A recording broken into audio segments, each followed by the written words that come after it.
What was encrypted in the recipe of the grandmother from Shanghai? Why did the Secret Service start hunting her? And what really hides a bowl of ordinary soup? Subscribe to the channel not to miss even more incredible stories based on real motives and mysteries of the past. And, in the comments, what would you do if you were Lily? Would you give up the recipe or keep the secret? The wind tore through the arrival zone at JFK Airport like it wanted to drive everyone back into their planes. It was late January, and the sky over New York was gray with the kind of low, heavy clouds that made even new beginnings feel tired. Among the crowd of travelers bundled in puffy coats and dragging hard-shell suitcases behind them, an elderly woman stepped outside with deliberate slowness. She was small, barely 5 feet tall, her back curved more by decades of labor than age. Her coat was thin, outdated, and clearly not meant for this climate, but around her neck was a vivid red scarf embroidered with golden lotuses, bright as blood against the muted city. Lily Jo stood still for a moment, scanning the sea of faces before her. Cars honked, luggage wheels rattled, announcements blared from the speakers overhead, but she looked only for one thing. Finally, her eyes landed on a tall man in a black wool coat. His face was familiar and strange all at once. Her son, Ming. He looked older than the pictures she kept by her bedside in Shanghai, his hair thinner, his jaw more clenched. And next to him stood a woman with large, square glasses and a blue tote bag slung over her shoulder, distractedly typing on her phone.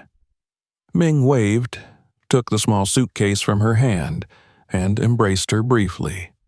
"Ma," he said in Mandarin, "welcome." It was the only word he spoke before switching to English with his wife, who murmured something about traffic. Lily caught none of it. Her world had already shifted on its axis. The apartment in Brooklyn was on the 3rd floor of a narrow building, sandwiched between a laundromat and a bodega. Inside, it smelled faintly of detergent and something fried. The space was clean but cramped, with white walls and IKEA furniture. Lily had a small bedroom of her own, just big enough for a single bed, a folding chair, and a lamp. Her suitcase, patched, faded, and heavy with dried mushrooms and vacuum-packed tea, sat in the corner untouched for 2 days. Her grandchildren, Liam and Ava, were polite, occasionally affectionate, but deeply distracted. Liam had long hair that flopped over one eye and barely looked up from his phone. Ava was sweet, said hello in Mandarin with a strong American accent, and then disappeared into a blur of music and earbuds. They called her Na Nai, but it was a title more than a connection. In the first week, Lily tried to adapt. She followed her daughter-in-law, Ellen, to the supermarket and was overwhelmed by choices. So many types of rice, yet none like the ones she knew. In Chinatown, she found something closer to home, but even then, the vegetables tasted different. The water, the soil, the air, everything was different. Nothing cooked the way it was supposed to. At night, she lay awake staring at the ceiling, the radiator hissing like some restless ghost. She missed the creak of bamboo floors, the clatter of mahjong tiles, the morning vendors shouting outside her old apartment. Here, there was silence. Or worse, the endless hum of things that didn't care about her. Lily began writing letters to her husband, though she had nowhere to send them. She poured her loneliness into ink. "Dear Wei," she wrote one night in her crooked, elegant characters, "they do not need me here. I am invisible." The days blurred together. Sometimes she watched a Taiwanese drama on YouTube with subtitles she couldn't read. Other times, she wandered down the block just to hear the sounds of people, even if none of them spoke to her. Her hands, once so busy in her kitchen back in Shanghai, began to ache from idleness. Then came the dream. In it, her grandmother stood at a stove stirring broth, the steam rising like incense. The smell was precise: star anise, ginger, beef bone, and the memory of it struck Lily like a hammer to the chest. Her grandmother turned to her and said, "Taste keeps the soul anchored." When Lily woke, her cheeks were wet. She went to her suitcase and pulled out the old notebook wrapped in faded cloth. It had traveled with her for decades. Recipes written by hand. Some pages so old the ink had bled and curled the edges. The script was careful. Some characters annotated in tiny margin notes. She had memorized most of them, but she hadn't cooked from the book in years. Her hands trembled slightly as she turned the pages. In the cramped kitchen, while Ellen and the kids were out, Lily began to cook. The process was slow, meditative. She boiled the bones for hours, skimming the foam, watching the color of the broth deepen. She kneaded dough, rolled it out, cut it into ribbons, and dusted the surface with flour. There was no rush, only rhythm, only breath. As the scent filled the apartment, she felt something return to her. Not confidence, but purpose. When her family returned that evening, they paused at the door. "What is that smell?" Ellen asked, wide-eyed. "It smells amazing," said Liam. Lily gestured for them to sit, ladled the broth carefully into bowls, topped it with hand-pulled noodles and pickled mustard greens. She sat across from them and watched in silence as they took their first bites. The room grew quiet. Ellen set her spoon down slowly. "This is better than any ramen I've had in the city." "It's not ramen," Lily said in Mandarin. "It's Niu Ru Mian, my grandmother's." They didn't understand the words, but they understood the warmth in her voice. Later that night, Ava knocked quietly on her door and asked if she could help make noodles tomorrow. Lily nodded. In the days that followed, neighbors began to notice. One older woman from the floor below asked what she was cooking. Lily offered her a taste in a foam cup. The woman came back with her niece the next day. Word spread slowly, in the quiet, organic way that good food always does. A man from down the block left a note at their door. "I heard you make real noodle soup. Can I buy some?" Lily hesitated, unsure if it was allowed. Her son brushed it off at first, but eventually took it seriously. "Ma," he said one evening, "people are asking. Maybe we should look into this. Make it legal, get a license, open a real place." Lily stared at him, confused. She had not thought that far ahead. You could have your own kitchen again, your own space. The thought sent a ripple through her. Her own space. A stove, a name above a door. That night, she stared at the ceiling again, but this time not in sadness.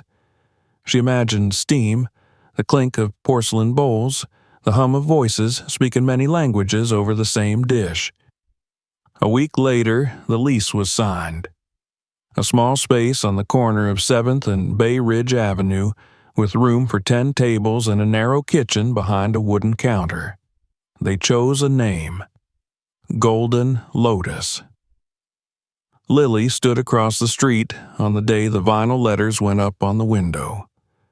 Golden Lotus in gold and crimson. Below it, in smaller letters, hand-pulled noodles and soup. She held her scarf against her mouth and watched the workers finish. She did not cry, but her eyes were wet when she whispered in Mandarin, "I remember who I am." The soft chime above the door rang as Lily turned the key. The morning sun had barely crept over the rooftops, casting long golden lines across the sidewalk, but she was already at the cafe, first to arrive as always. The Golden Lotus sat at the corner of a quiet Brooklyn intersection, nestled between a dry cleaner and a florist.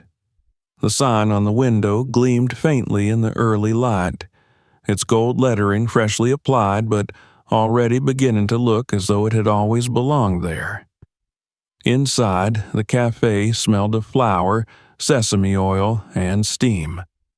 The wooden tables gleamed from her nightly polish, and the small altar in the back, her grandmother's photo framed beside a ceramic laughing Buddha, held a new mandarin and a flickering stick of incense.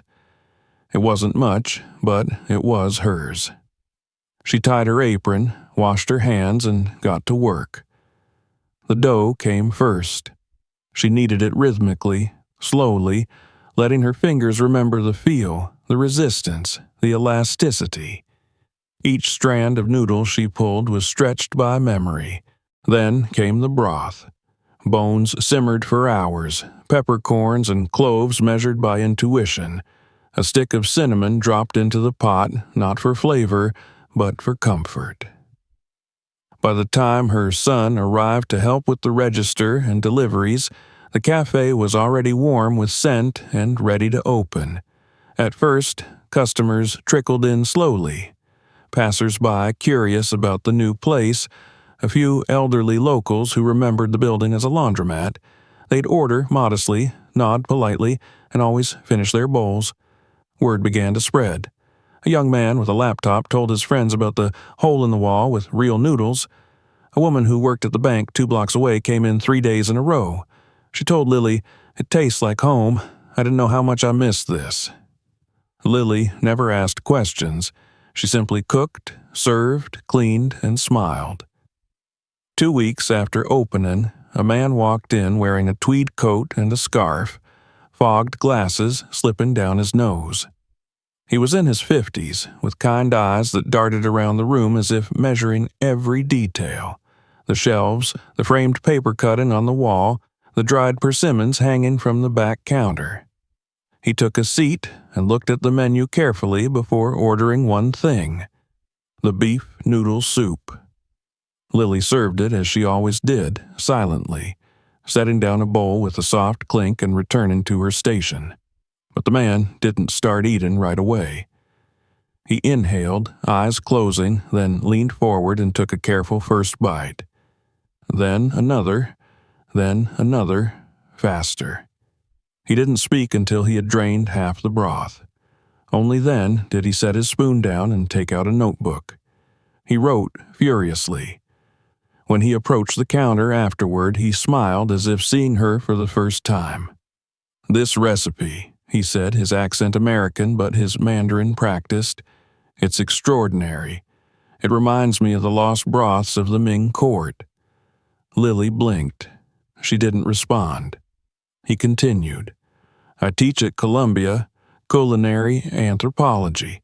I've only tasted something close to this once, and that was from a museum-archived text describing imperial kitchens during the Wanli reign." Lily nodded politely, unsure what to say. He asked her for her name. She hesitated, then said simply, "Lily." The next day, an article appeared on a small but well-read culinary blog, Brooklyn's Bowl of History. Is this the lost imperial broth of the Ming dynasty? The post included photos of the cafe, the soup, and a short paragraph about Lily, a mysterious grandmother from Shanghai whose silent mastery has turned a quiet Brooklyn corner into a living museum of flavor. Within 48 hours, the post was shared on Twitter, translated into Chinese by an overseas history page, and reposted to a Reddit thread about culinary secrets.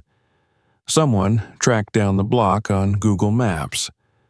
TikToks started appearing, young people filming themselves eating in silence, then looking into the camera with tears in their eyes.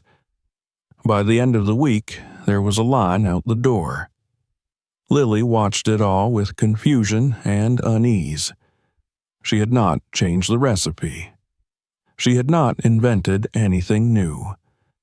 It was her grandmother's soup, the one she had made as a girl during summer festivals and cold spring mornings.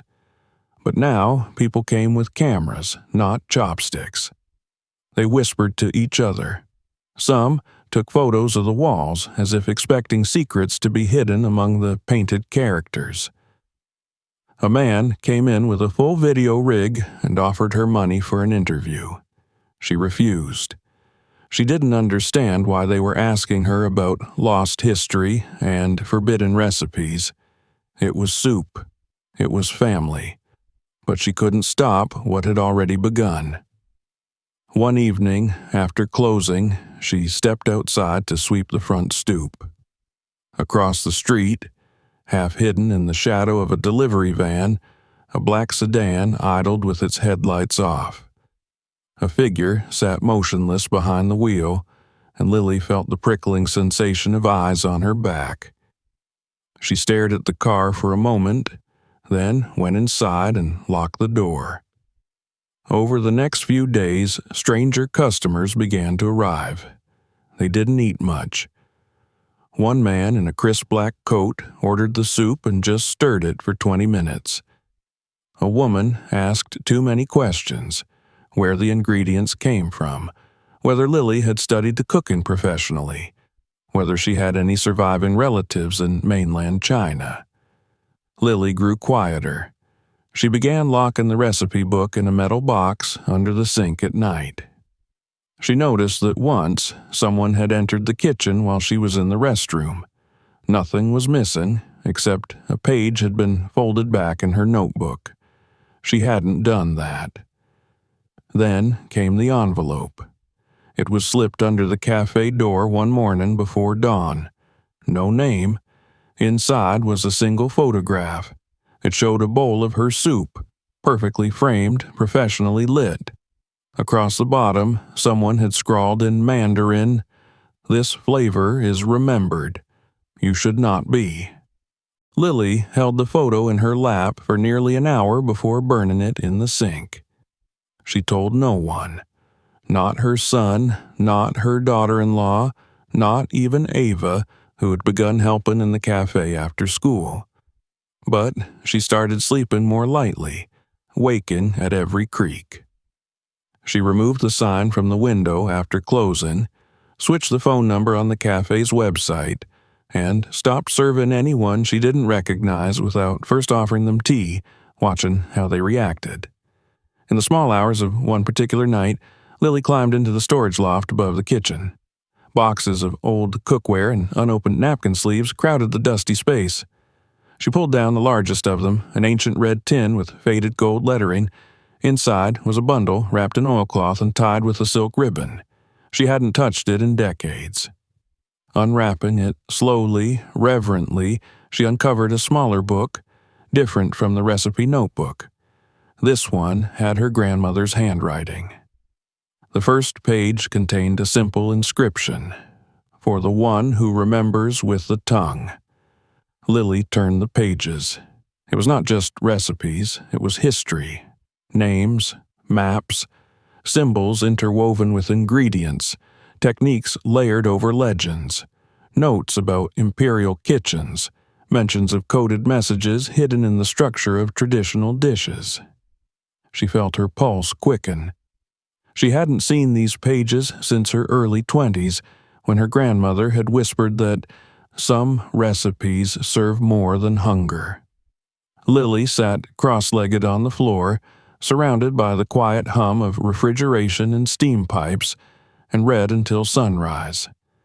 The next day, when a man in a gray suit came in and asked if she had a moment to talk about culinary origins, she smiled softly, bowed her head, and told him, "I only serve soup." He didn't smile back, but Lily had already decided. If her grandmother had preserved more than flavor in these dishes, then Lily would preserve it too. Not for fame, not for money, but for the truth. At 5 o'clock in the morning, Brooklyn was still asleep. Lily stood in the kitchen of the Golden Lotus in the pale blue light, her hands resting on the oilcloth bundle she'd unearthed 2 nights ago. She hadn't told Ming about it, nor Ellen, nor Ava. She hadn't dared. The bundle contained more than paper. It carried memory, risk, and a secret her grandmother had protected through revolutions, hunger, and fear. That Lily had protected through decades of silence. She unwrapped the cloth again, this time slowly, almost ceremonially. The edges of the book inside were worn soft with age, and when she opened it, the pages crackled faintly like old snow underfoot. There were symbols drawn in faded ink, some in neat vertical rows of Chinese characters, others arranged like diagrams. Interspersed were recipes, yes, but they were different. Not culinary instructions, but riddles disguised as food. One recipe in particular caught her attention. It was titled Northern Winter Broth, but instead of clear measurements or ingredients, it listed a sequence of phrases. 3 slivers before snow, the second hour of boiling birth's clarity, and ginger slices to divide the emperor's body. She stared at it, heart quickening. These were not instructions. They were code. She spent the entire day poring over the book between customers. Every few hours she would prepare a dish for a table, smile softly at a family, wipe down a table, but her thoughts never left those pages. She remembered, as a girl, her grandmother whispering, "What feeds the stomach may guard the truth." She thought it poetry, a proverb, but now she wondered. Back at home, she retrieved a second box from her suitcase. She had packed it without much thought before leaving Shanghai. Old family documents, a few photos, and a thin red envelope that had remained sealed for over 40 years. She opened it now and found a letter written in delicate calligraphy. It was from her grandmother.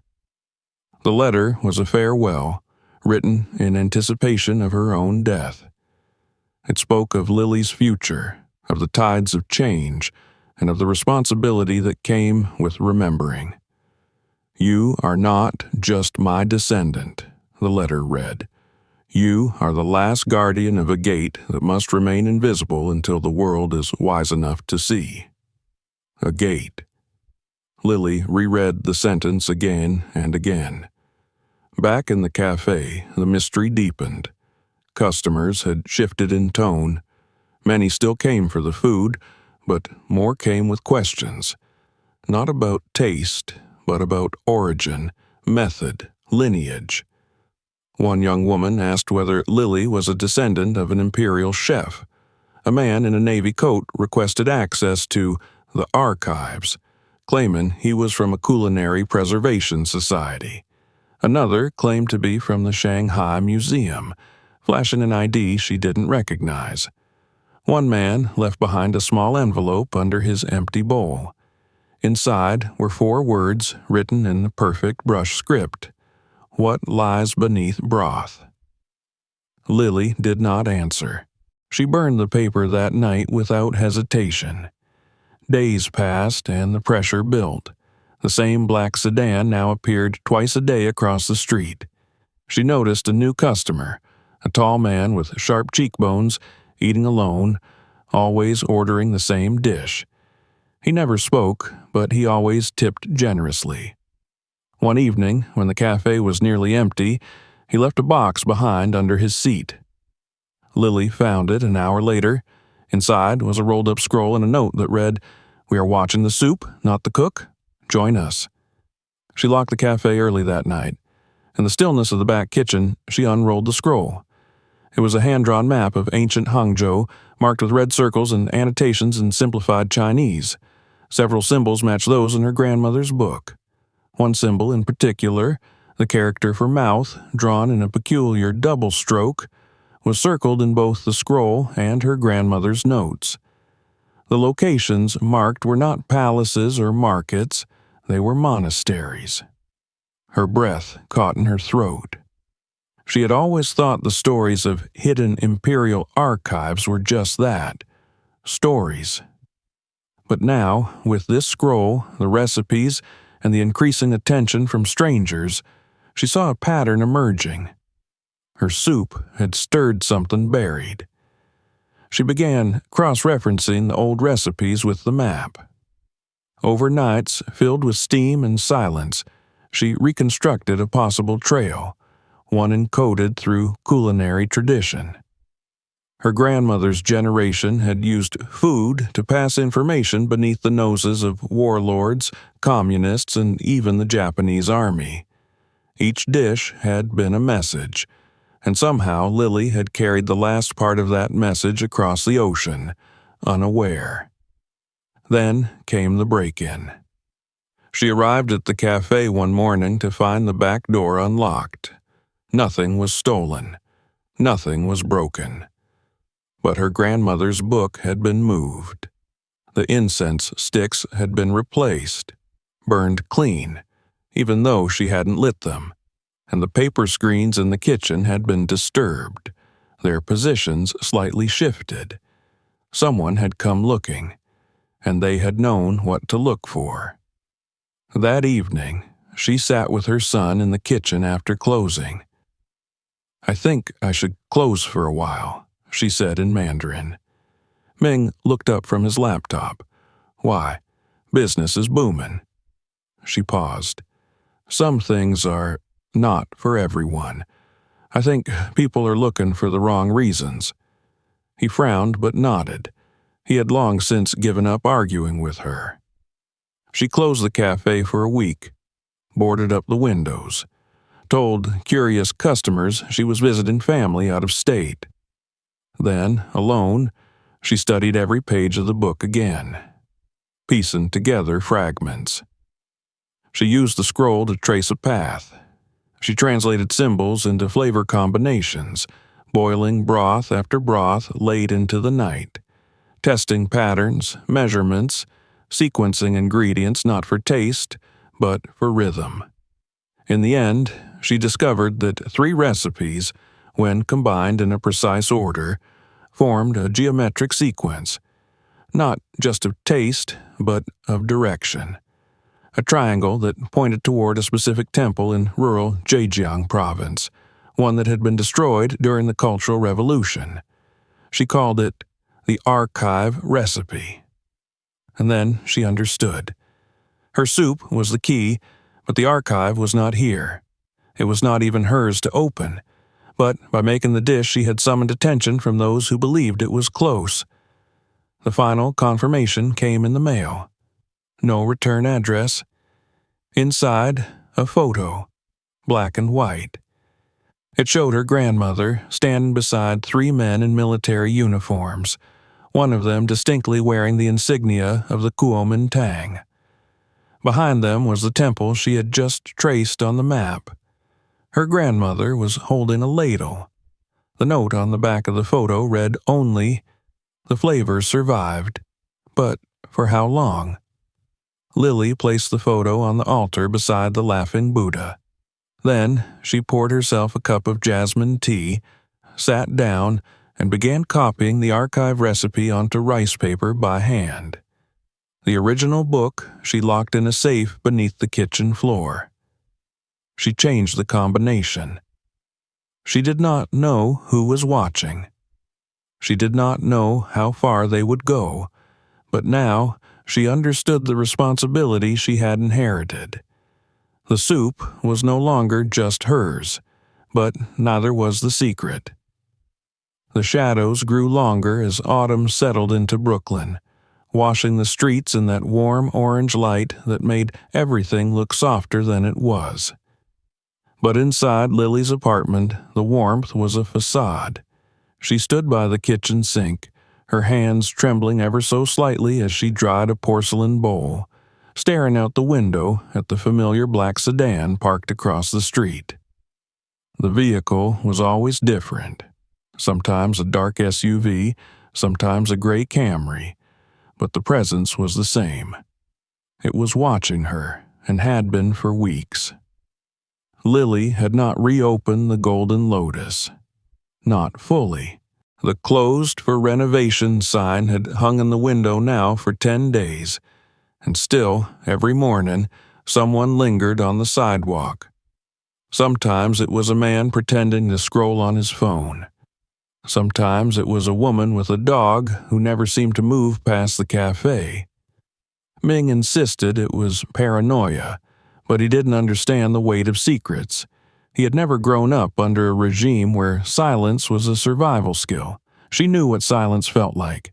This wasn't it. One evening, after an unmarked envelope arrived with nothing inside but a drawing of a cleaver and the symbol for mouth, she decided it was time to act. That night, while the family slept, she unlocked the floor safe, removed her grandmother's book and wrapped it in 2 layers of oilcloth, then placed it inside a pressure cooker in the back of the pantry, her makeshift vault. She boiled a decoy broth all night, letting it reduce to an inky, bitter pool. If they came for something, let them find the wrong thing. The next morning, she awoke to find the cafe door ajar. Nothing had been taken, nothing broken, but on the altar someone had left a single plum blossom, not in bloom this time of year and not something she had ever stocked. Beneath the blossom sat a note. "Recipes are maps. We are following you." She burned the note before anyone else saw it. At breakfast, Ming asked her why she looked so tired. "Bad dreams," she said. Ava started helping her more in the kitchen, noticing her grandmother's sudden protectiveness over the back room. Once, she asked why the shelves were being rearranged so often. "It's just for space," Lily said, but she could see the questions behind Ava's eyes. Then the agents came. They didn't introduce themselves as such. 2 men in black jackets walked into the cafe 3 days after the Blossom incident, right as Lily was unlocking the door for limited takeout service. They were polite, not aggressive. One clean-shaven and broad-shouldered, the other with small square glasses and a notebook in hand. Their questions came slowly. "We've heard about your soup. It's very special. There's been a lot of interest. Have you traveled outside the country recently? Do you know anyone from Hangzhou?" They never said the words she feared, CIA, Ministry of State Security, but she knew the tone. It was the same that party officials used when they interrogated her uncle in 1967. Friendly, curious, quietly dangerous. She offered them tea. They declined.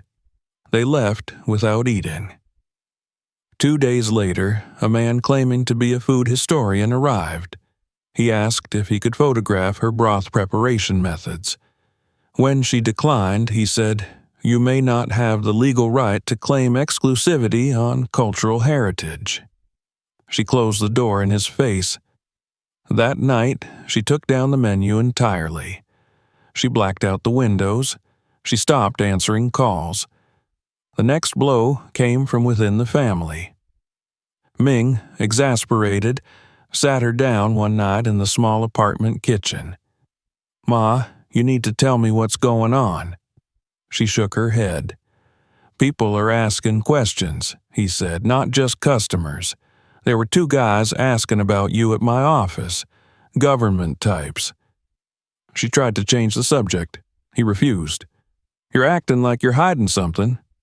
"I'm protecting something," she said quietly in Mandarin. "From who?" She looked at him with an expression he hadn't seen since he was a boy. Stern, cold, ancient. "From everyone." That night, they argued. Ming demanded she stop cooking, stop involving herself in whatever she had stumbled into. Ellen stayed quiet, holding Ava's hand.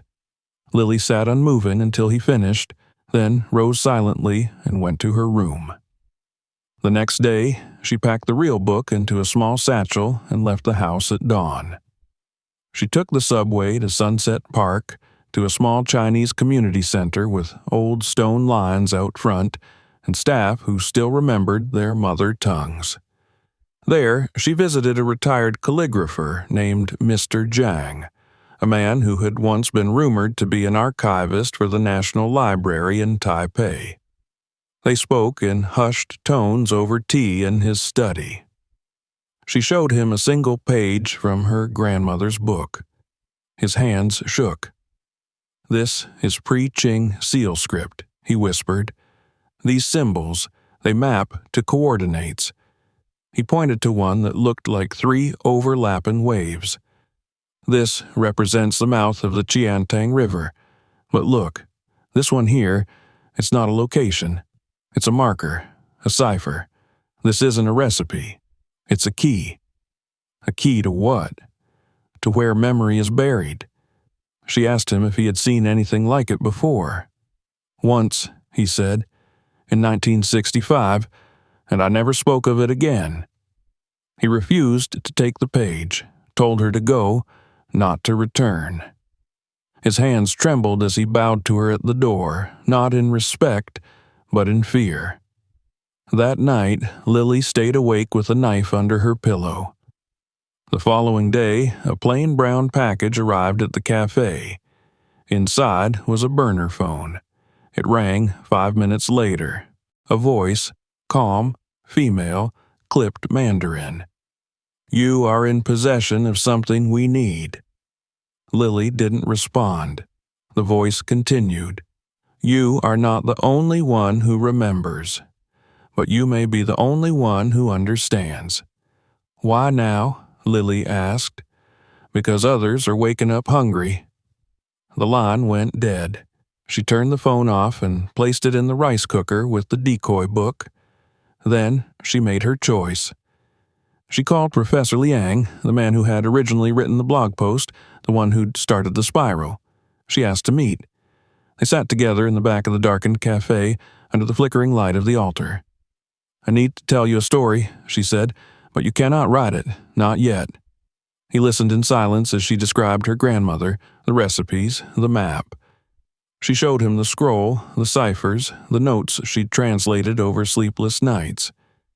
His hands moved to his temples more than once, as if physically struggling with what he heard. "Lily," he said finally, "this is more than food history. I know.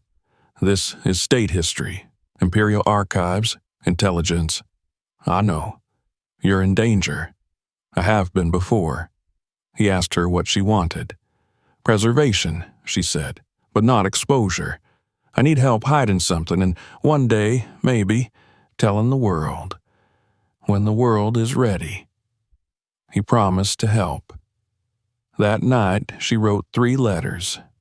One she mailed to a lawyer in Queens, attaching the coordinates and a sealed affidavit of truth. The second she left inside the altar, beneath her grandmother's photo. The third she tucked into Ava's math textbook. It read, "You will not understand this now, but one day you will taste what I cannot explain."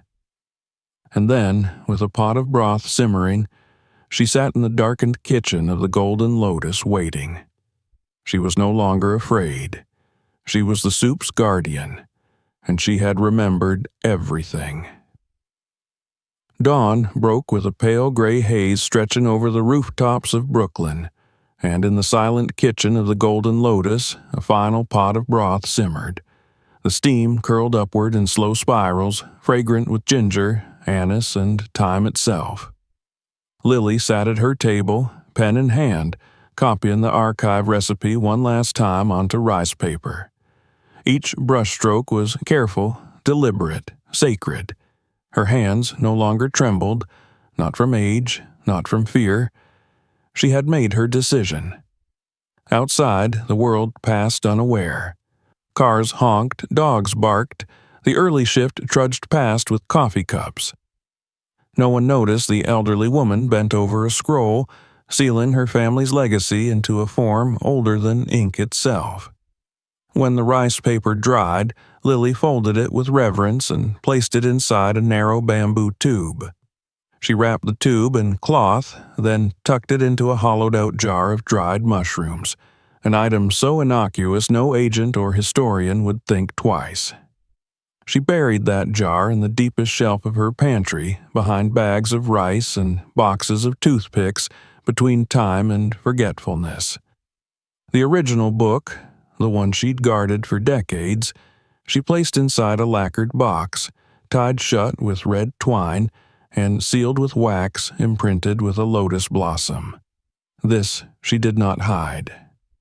She carried it through the morning traffic, past curious onlookers, and stepped into Professor Liang's university office without knocking. His eyes widened at the sight of the box. "I thought you'd changed your mind." "I did," she said, "twice. Then I remembered who I am." He placed the box gently on a shelf, not yet opening it.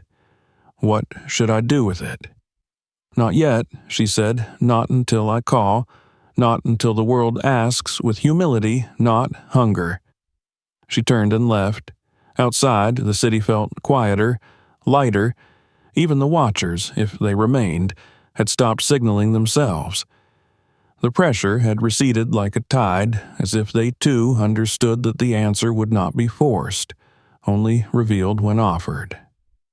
Lily returned to the Golden Lotus and reopened the cafe with little fanfare. The menu was shorter, the soup simpler. She removed the symbols from the walls, put away the scrolls and seals. She served the same bowl her grandmother had once made for soldiers and servants, never revealing its ancestry. People came, still, some old faces, some new.